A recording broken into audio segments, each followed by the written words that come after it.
అనుకుంటాడు, నాకు ఎవరైనా తాగుడు భయపిస్తే ఈ నాకు నిజమైన ఫ్రెండు, బాగా భయపిస్తున్నాడు అనుకుంటాడు. కానీ నిజమైన ఫ్రెండ్ కాదు, వాడిని నాశనం చేశాడు. ఏం చేశాడు? నేను నాశనం చేశాడు. నీకు ఒక వ్యసనాన్ని అంటగట్టాడు, నీ జీవితాన్ని బాడు చేశాడు.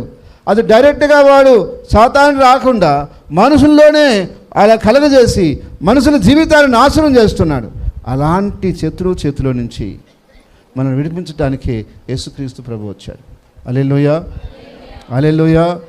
శత్రువు చేతిలో నుంచి విడిపించబడకపోతే శత్రువు మనల్ని ఇబ్బంది పెడతానే ఉంటాడు.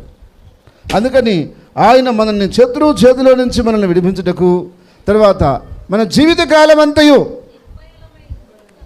ఎంతకాలము? జీవితకాలం అంతయు నిర్భయలమై, అంటే భయము లేని వారిగా పడద్దు. తప్పకుండా మీకు మేలు చేస్తాను.